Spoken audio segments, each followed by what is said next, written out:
Hi, I'm the man in the Tammy.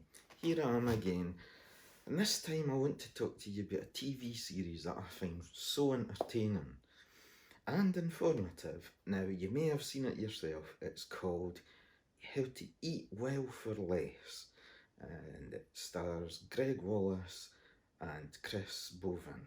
And it's very entertaining, but maybe not in the way that they expect, because, all the families that participate in this show, well, they're not randomly picked out by the BBC. The family have to write to the BBC and say, look, can we appear in the show? Contracts have to be signed, dates have to be agreed. I mean, there's no point the terrible two turning up into their local Sainsbury's and they've gone on to Marbella for a fortnight, No, so it's bad acting, isn't it? Right, we're going out today, our weekly shop, and look, there's a film unit that's following us and recording everything we do, all the penguins and the crunchy nut cornflakes and the Mars bars and fizzy juice and all the bad sausages of the day, and you see them, and it's not. I mean, I know you get hidden cameras, but come on, guys, really? We don't know we're being followed. Da da da da da. And of course, Greg and Chris are there. They're hiding behind the pyramid of yogurt or whatever. And it's like, ho, we're going to spring out and surprise you. Yeah, big surprise. Oh, look, it's Greg and Chris. What are you doing here? Yeah, well, you asked us to be here. Remember about 18 months ago when you asked and you signed a contract and everything? So, you have to take it with a pinch of salt. Pinch of salt. Anyway, the other thing is, then of course, they get them at the cashier, and they've got their big trolley full of garbage food, and how much do you think you've spent on that? Oh, let me see. Yeah, right now. Come on now, guys. You shop every either week or month or whatever. Roughly speaking, you know how much you're going to be buying. And even if you weren't bothered about a budget, say it was like £85, oh, £110, oh, 99. Over the years, you're going to have an average, and you can actually judge within £10 of what you've bought. But oh no, the usual, it's, oh well, I would say about £84, £85, probably 90. Oh really?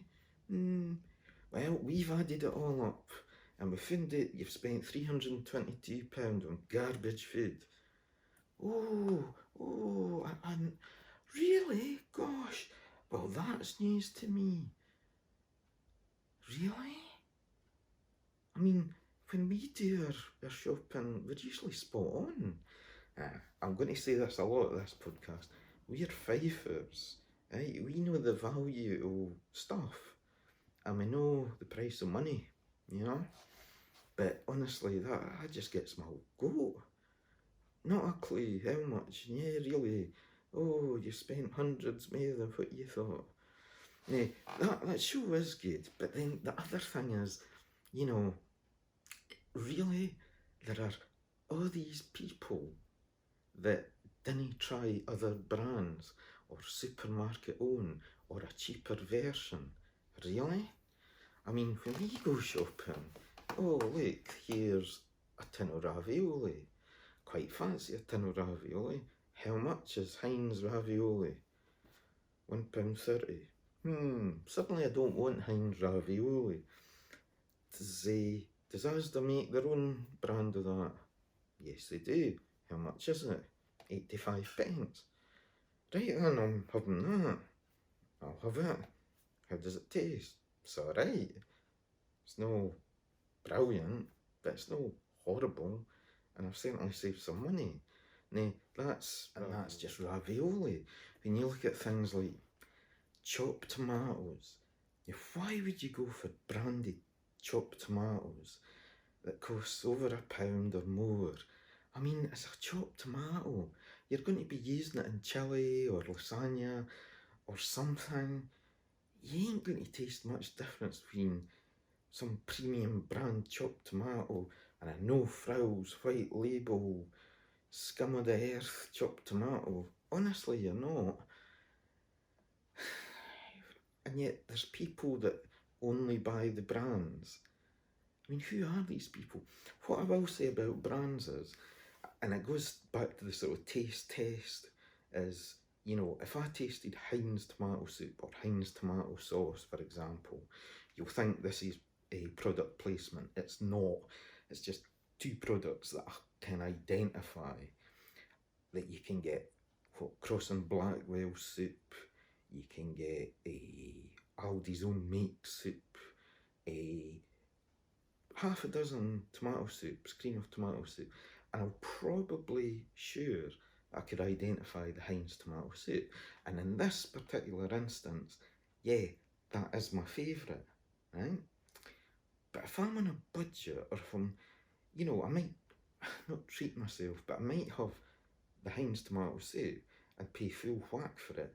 But then I realise I'm not paying through the nose for 4 tins of chopped tomatoes, which has cost me about £1. You know, it swings and roundabouts. I think the best thing about that show, in all honesty, and joking aside, is simply it shows that most people are the same. And for all the taste test and I don't know how I spend and I didn't have a clue, I just spend money to feed my face. Yeah, right. The big thing that I take out of that is that really much of us is the same. We go to work, we earn money, we come home, we go shopping for food. Then on a Monday, we come in for work. Your partner's the same, full day working. You sit down, have a cuppa. You can't be arsed to make a tea. So you phone up the takeaway. Or right now you use Just Eat or Uber Foods or whatever it is, the app on your phone. It's all far too convenient. And we fall into that category. But it shows you, oh, you've got your bill for your food shopping, but we've also got your other bill for your takeaways. Nah, I mean, we think we're bad, but you see some of them and they're like 3 out of 5 days they have takeaway.